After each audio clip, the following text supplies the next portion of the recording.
Well, welcome to Montenegro. My name is Milena, and I'll be your guide for today. And I'd also like to introduce the driver. He's way more important. Without him, we wouldn't really get too far.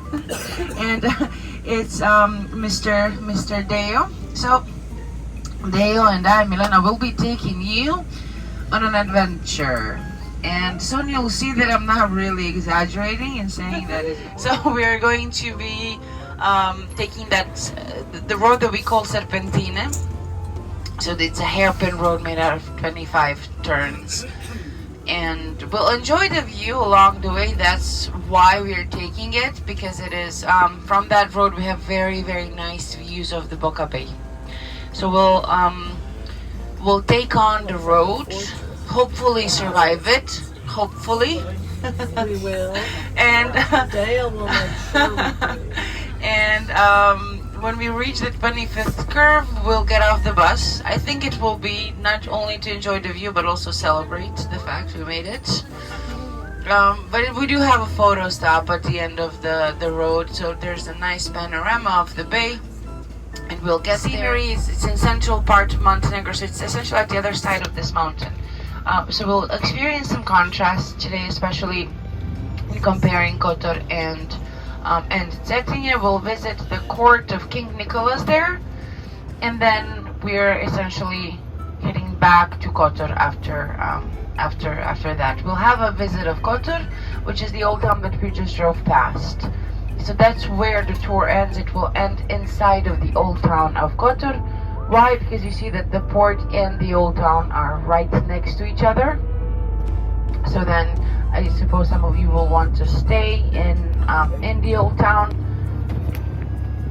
after the tour is done. But we'll of course talk about those details later on. I just wanted to present the program for now so that you know what's ahead of us. So already see what type of views are expecting us. I think this is going on, well, at least the curves make it fair, because I think that each side of the bus gets views because we go on from one side to the other. So at least that there will be an even distribution of views. Just the bay. So the seaside wasn't Montenegro. It did not belong to Montenegro back then. It was part of the Austro-Hungarian Empire, and Montenegro was the mountain part. We'll see once we reach the 13th curve. We'll see the former border between Montenegro and the Austro-Hungarian Empire. So late 1800s, Montenegro was also kind of around the same time period that Montenegro was proclaimed independent. I mean, that was after the Treaty of Berlin in 1878. That was kind of that independent state. So it's that same time period that this road was built as a way to develop good relationships, neighboring relationships with the Austro-Hungarian Empire, but also they did a lot of trade in this area. So that's kind of, I think, the main purpose, and also to kind of make it easier to come to Montenegro, of course. So back then, the seaside, the bay, used to be the Austro-Hungarian Empire. The mountains were Montenegro. So back when it was built, to connect the two different we see there's a cable car. We see the gondola going up. So essentially it starts here in Kotor, and in about 15 minutes you get to 1350 meters. That's, let's say, about 5,000 feet, a bit over. A national park. Why is it a national park? There's about 1,200 different plant species up there on the mountain of Lovchen. That's the name. A hotel called Regent. There's international restaurants and then designer boutiques. It's kind of it's in the vicinity of the area. So it's a very exclusive area, but at the same time, Tivat is a tiny town, and it gave a lot of life to Tivat. And it's kind of, when you're in there, when you walk, there's this boardwalk that goes all along the coast. You see that the marina morphs right in with the rest of the town. It seems like it's just a part of the town. So it's a place where a lot of locals go to walk and go and sit in those bars and cafes and have a coffee there, for example. The same Montenegro is now there. I mentioned it was originally an investment by a Canadian businessman. That's no longer, I mean, he's no longer the owner now. It's it's a group from Saudi Arabia that owns it. And then on the other side of the bay, we also have Porto Novi, similar concept. So in the external part of the bay, we have those exclusive ports for yachts and super yachts with 5-star hotels. Here in Tivat, that would be Porto Montenegro. In Herceg Novi, there's a one and only. It's a chain of hotels, very exclusive as well. The part of the bay where the ship is, thank you. The part of the bay where the ship is, that's the internal part.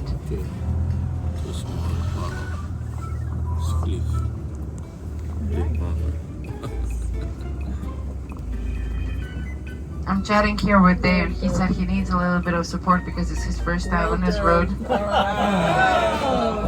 not. No, it's not. Of course it's not. Well done. You know, the reason why I can sit back and relax and make jokes is because I know that we're in good hands. So he did practice this morning a bit, I think. He's been driving, I think, more than I've been alive. So so we're in very good hands. That's why I can make jokes and just enjoy the view. Okay, now we see the internal part again. And this whole region, so both the internal and external parts of this whole bay, we call it Bocca. Its full name would be Bocche di Cattaro, and that comes from Italian. Cattaro is Kotor, but in Italian, because this area was also part of the Venetian Republic for centuries. So Kotor was a trading port, and that's 3 kilometers inland essentially. So it's the part that we see from here, the part that's closest to us. That's where the ship is. That's Kotor. In continuation, still on the same side, but just kind of round the corner, there's the resembling, and then on the other side, we chatted a little bit about Tivat and Herceg Novi. Those are the 4 parts of our bay. So this region, if someone asks me, Milena, where are you from? I will say, I'm from Bocca. And people that live here, we are called Bocchilians. Adventure, but it's a good thing as long as it's locals, because this road, now it's off season, so there shouldn't be a lot of tourists on this road. But I don't know, it's a bit of when people research Montenegro, especially those that come here and maybe they decided they want to rent a car, and they will find an article that says top 5 panoramic roads, and then something flashy like that, and so this road will be on it, and they'll say, oh my god, we're going to Montenegro, we have to take a car and enjoy the views from this road. And okay, the views are nice, it's not an exaggeration. I mean, what the articles say is true, but what none of those articles mention is the fact that it's a narrow road, the fact that there are buses going up that road. So then when there's in high season, it can get hectic here, especially with people that are not, I mean, I'm a local and I don't drive here. And when we learn how to drive, this is where they take us. A confession, my therapist and I still talk about that. So I'm a local and I don't go driving on this road, but then there's so many people that just see, oh, it's nice, beautiful views, and then they come here, and then as soon as they join, they're like, oh my god. And then when on tours, it's always interesting to determine who's a local and who's not, but sometimes you can't tell by the license plates, because, well, if it's a rental, it will have Montenegrin license plates, but then you just look at the face. You know what gives tourists away? Well, sheer terror on their faces. I mean, but it's not, it's easy to say when you're on the bus, but then when you're on this road, this narrow road, and when you see a bus, the bus seems like it's 10 times bigger than it actually is. So I do understand that. But locals are that's why I mentioned it's a good thing as long as we're meeting locals, because they're used to it. There are crevices along the way, so they know this road very well, and they're relaxed. They take the road every day. But we'll see if maybe we will have an adventure. We'll see. It's still early. So the higher up we go, the more of the bay we'll see.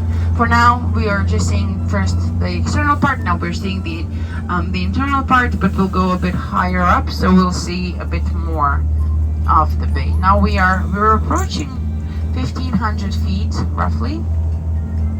We'll go a bit more. We'll go further.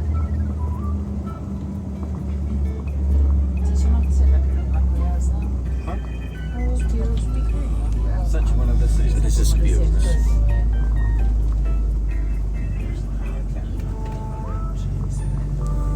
By the way, we are approaching curve number 10. I don't know if that's good or bad news. You're holding your breath. You're all holding your breath. Oh, wow. Oh, I see. It's number 10. Yeah, just 15 more to go.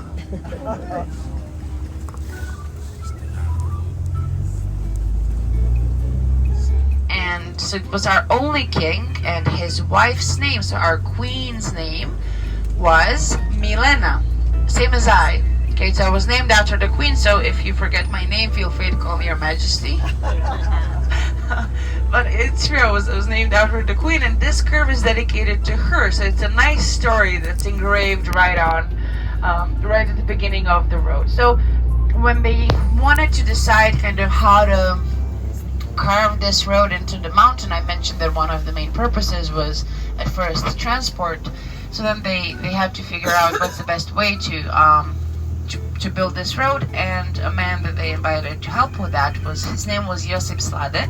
He was an architect / engineer, and he had already collaborated with the royal family, and he renovated some of the royal residences all across the country. So Josip had to spend time here in projecting the road, trying to figure out how to build the road in the first place. So in doing so, there's this story that tells us that he had fallen in love with our queen. They say she was very charming, and in spending so much time with them that he got feelings for her. But of course she was the queen, and she was married, so he couldn't just be direct and confess his love to her. So he found a bit of a sneaky way to just show the affection that he had for the queen. So he carved the M curve into the road. And as with everything else here in Montenegro, people found a way to make it into a joke. So at the time, there was a princess called Olga, and there was a running joke going around saying, "Oh my God, we're lucky he fell in love with Milena and not with the Princess Olga, because then we'd spend our days running around in circles." Yeah. So there you have it. It's a nice story engraved in the road itself. That's a good part, I guess. The road gets kind of